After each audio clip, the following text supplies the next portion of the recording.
আমাদের জীবনটা বড়ই এক অনিশ্চয়তার মধ্যে দিয়ে চলে। আমি আজকে আমার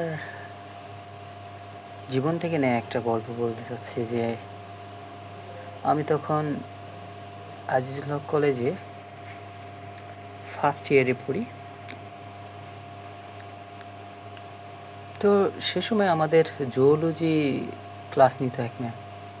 তো নর্মালি প্রথম দিকে ম্যামের একটা অ্যাক্সিডেন্টের কারণে ম্যাম কিছুদিন হয়তো ক্লাস নিতে পারেননি। তারপরে উনি ব্যান্ডেজ অবস্থায় আমাদের ক্লাস নিয়ে শুরু করলেন। তো তখন তিনি তার মাঝে অনেক কথা শুনেছি তার মুখ থেকে, যেহেতু উনি ঢাকা ইউনিভার্সিটি থেকে পড়াশোনা করেছেন, তিনি কিভাবে এতদূর পর্যন্ত আসলেন, তার জার্নি, তার কষ্ট, তার সেই কষ্টের যে ফল, তিনি বিসিএস ক্যাডার হয়ে এখন শিক্ষকতা করছেন, এখন সুখের আশায় আসেন তিনি, হয়তোবা আগামী জীবন তিনি সুখে শান্তিতে থাকতে পারবেন এই উপর ভিত্তি করে। তো আমার একটা স্মৃতি মনে আছে যে ম্যামের একটা ক্লাসে ম্যাম আমারে অনেককেই র্যান্ডমলি প্রশ্ন করতেছিল। তো প্রশ্নটা অনেকেই না পারার ফলে প্রশ্নটা এসেছিল আমার কাছে।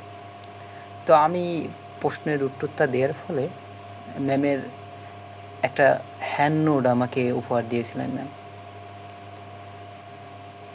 তো ম্যাম কথায় কথায় বলতেছিলেন যে তিনি কতটা ভয় করেন, যে তার জীবন নিয়ে তিনি তার শরীর নিয়ে তিনি কতটা সিরিয়াস। তিনি বললেন যে তার অ্যাক্সিডেন্টের পরে যখন ডাক্তার তার মাথার এমআরআই করতে চাইছিল, তখন তিনি রাজি হন নাই কোনোভাবেই এমআরআই করতে, যে তার হয়তো বা কোনো ব্রেনের কোনো ক্ষতি হইতে পারে বা অন্য কোনো কিছু যদি সমস্যা হয় এমআরআই করাইলে। কিন্তু গত বছরে যখন একটা খবর আসলো যে ম্যাম আর বেঁচে নেই, তো তখন আমার মাথায় সেই কথাটাই ঘুরপাক খাচ্ছিল যে মানুষের জীবন নিয়ে মানুষের প্রত্যেকের কত কি প্ল্যান, তার নিজের শরীর নিয়ে, তার জীবন নিয়ে, তার পরিবার নিয়ে। কিন্তু এই অনিশ্চয়তার খেলায় আমরা একেবারেই অসহায়। কখন কি ঘটে যাবে তার কোনো নিশ্চয়তা নেই। আমরা কত শতই তো প্ল্যান করি, কিন্তু সেই প্ল্যান